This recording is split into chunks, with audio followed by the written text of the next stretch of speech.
Европейският проект претърпява огромна еволюция от създаването си до днес, прераствайки от общ пазар към политически съюз. Но как са виждали бъдещето на Обединена Европа създателите на първата европейска общност? Нека първо видим повече за идеята зад европейския проект. Salut, bienvenue dans Eureka. Plus jamais ça.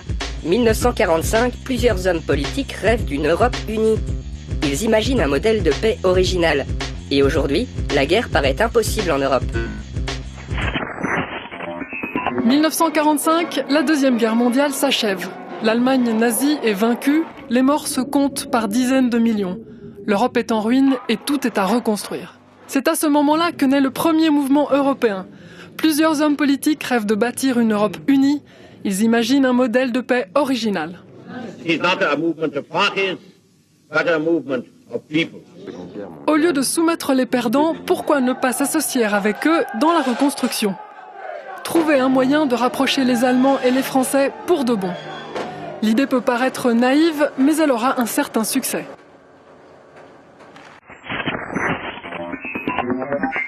En 1949, le Conseil de l'Europe est créé à Londres par 10 pays européens. C'est la naissance de la toute première Assemblée pan-européenne. Elle siège à Strasbourg, ville symbole de la nouvelle paix franco-allemande. Cette assemblée soutient la démocratie et les droits de l'homme. Il s'agit d'un lieu de débat. Les différentes visions d'une Europe unie s'y expriment librement. 1950, le ministre français Robert Schuman imagine un plan pour la construction européenne. Il propose à l'Allemagne une alliance concrète, se rapprocher sur le plan économique. L'Europe ne se fera pas d'un coup, ni dans une construction d'ensemble. Elle se fera par des réalisations concrètes, créant d'abord une solidarité de fait. Ce discours du 9 mai 1950 est fameux. Il est à l'origine de l'Union européenne. Un an plus tard, 6 pays européens vont mettre en commun leur charbon et leur acier. Les matières qui ont servi à faire des armes et des chars pour la guerre. Ils vont créer la CECA. C'est ce qu'on verra dans le prochain Eureka. Salut! Основната цел на създателите на първата европейска общност за въглища и стомана през 1951 година и на създадената през 1958 година Европейска икономическа общност, родоначалник на днешния Европейски съюз, е била икономическото възстановяване от разрухата на Втората световна война, гарантиране на мира и обединяването на интересите на вечните врагове Германия и Франция, което може да предотврати войната между тях. Вижте повече за историята на Парижкия договор от 1951 година и на договорите от Рим от 1957 година.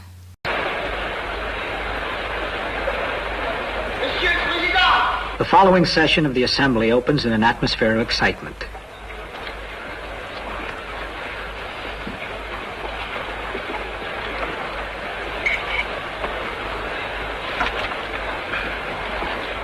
The President calls the meeting to order. La séance est ouverte. Avant de procéder à cette discussion sur le... Then he reveals the importance of the subject which is up for discussion by naming the principal speakers. They are the foreign ministers of Germany, Belgium, France, and Italy. Symbolic of their desire to solve their nation's problems jointly, they are seated side by side, together. Konrad Adenauer, Chancellor of Western Germany, Paul van Zeeland, Foreign Minister of Belgium, Robert Schuman, Foreign Minister of France, and Alcide de Gasperi, Prime Minister of Italy. Il seguito arriva sabato sera. Schuman is speaking. Correspondents know that this is a front-page story. Look, Schumann's just started to speak. Oh Lord, off we go. Le Conseil de l'Europe, en effet. France's Foreign Minister, Robert Schuman, is the author of the bold, imaginative plan which bears his name. It is the key to the future of Europe, economic as well as political. «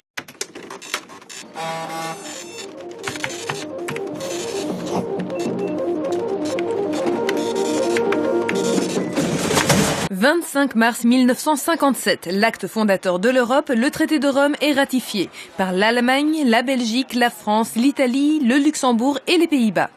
12 ans après la fin de la guerre, 6 pays lient leur dessein en créant et intégrant la Communauté économique européenne, la CEE.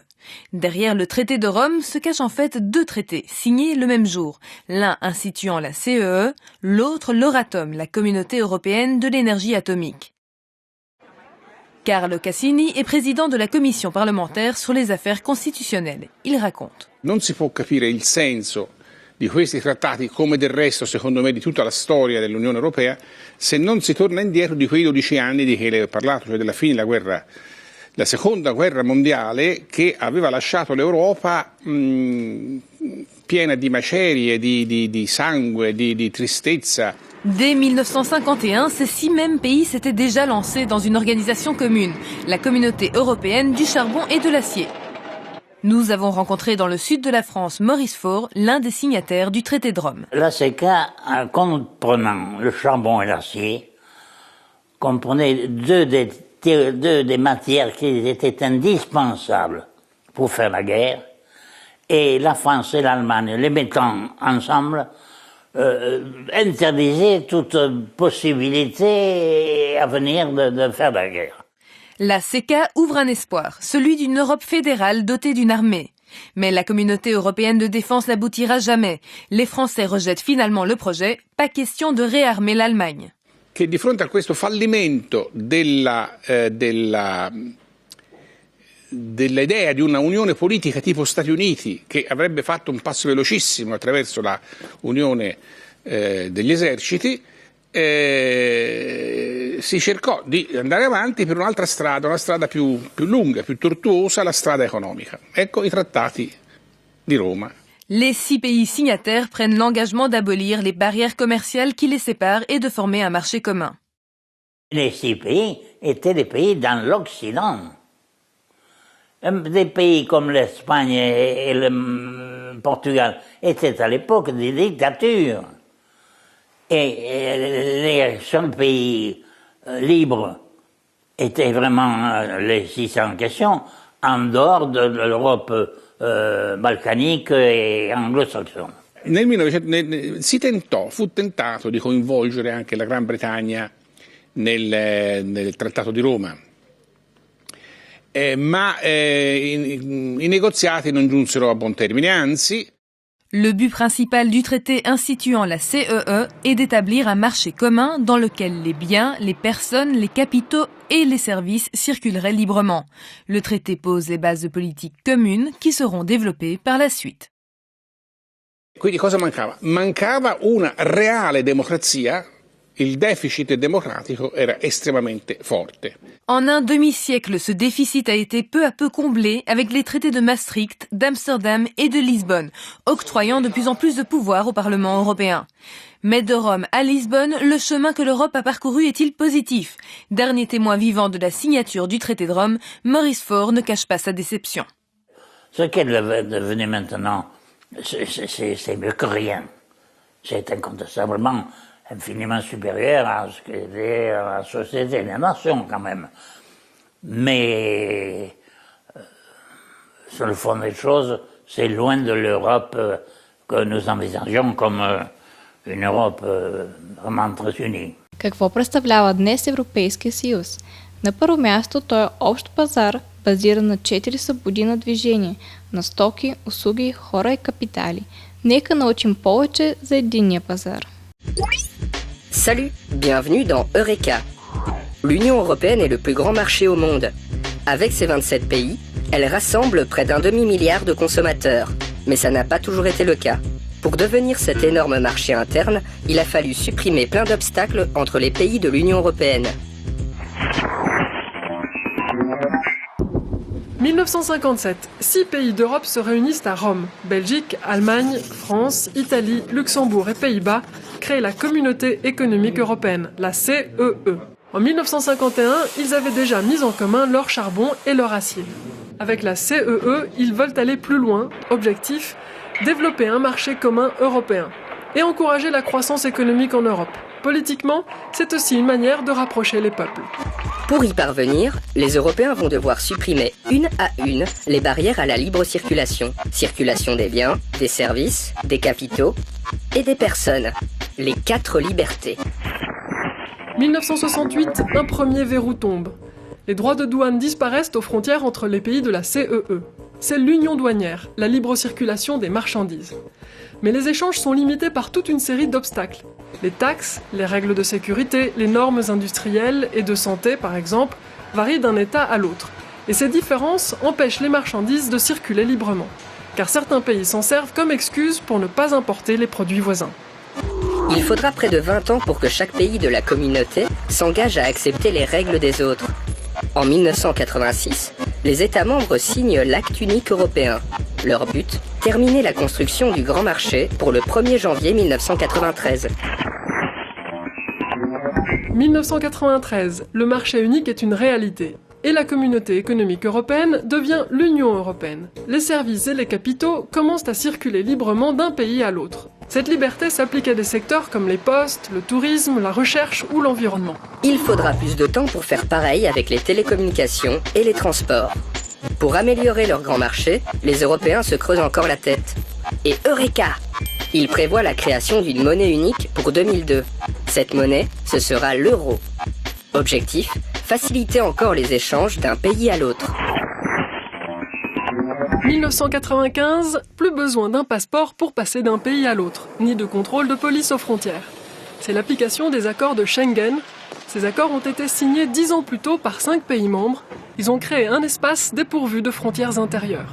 Avec Schengen, les Européens peuvent voyager et travailler dans un autre pays de l'UE.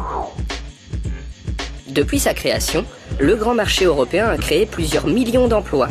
Il aurait aussi apporté plus de 800 milliards d'euros de richesses supplémentaires. Bingo! En 2002, il est renforcé par la monnaie unique. Avec l'euro, le marché intérieur est un ciment de la construction européenne. Au fait, Schengen, ça vous dit quelque chose? Pour savoir ce que cache ce nom barbare, rendez-vous dans un prochain Eureka. Salut! В Европейския съюз също така е установен и икономически и паричен съюз, който включва координиране на националните икономически политики, въвеждане на единна парична единица еврото за държавите, които отговарят на определени икономически критерии. Изграждането на този съюз не бе лесен, нито пък бърз процес. Икономически и паричен съюз е заложен още в договор от Маастрихт през 1992 година, но еврото влиза в обращение от 1 януари 2002 година. Вижте историята на общата валутна единица на Съюза. Des billets en euros, les citoyens des 12 pays les ont eu en main le 1er janvier 2002. Mais avant qu'ils n'arrivent dans les distributeurs, il a fallu 10 ans de négociations. Le 7 février 1992, les ministres des Affaires étrangères et des Finances des 12 États membres des communautés européennes signent à Maastricht le traité sur l'Union européenne. Le traité de Maastricht prévoit l'établissement de l'Union économique et monétaire. Jean-Claude Juncker, à l'époque ministre des Finances luxembourgeois, est le dernier des signataires toujours en fonction. Président de l'Eurogroupe aujourd'hui, il garde une certaine fierté de ce traité. J'avais le sentiment que nous nous apprêtions à faire de très grandes choses. Moi, j'étais très réservé sur l'aspect union politique du traité de Maastricht qui fut, il faut le dire, faible. Mais la partie économique et monétaire, donc la partie UEM, fut bien calibrée, bien structurée. L'économie générale de ce texte me donnait le sentiment, après de rudes négociations, que oui, nous nous envolions vers de nouveaux horizons. C'est vrai qu'il venait de loin, les pères de l'euro, mais le véritable coup d'accélérateur pour la monnaie unique, ce fut la réunification allemande. Les Américains étaient comme nous, ou comme la plupart des Européens, ils ne les croyaient pas. Pratiquement toutes les opinions publiques européennes nous pensaient strictement incapables de réussir cet énorme défi. La monnaie unique s'est finalement concrétisée, mais n'entre pas qui veut dans la zone euro. Des critères sévères basés sur des indicateurs économiques sont à respecter, dont principalement la stabilité des prix, c'est-à-dire une inflation maîtrisée. La stabilité des finances publiques, à savoir un déficit public inférieur à 3% du PIB et une dette publique ne dépassant pas 60% du PIB. À cela s'ajoute notamment le fait d'avoir une devise nationale stable pendant au moins 2 ans.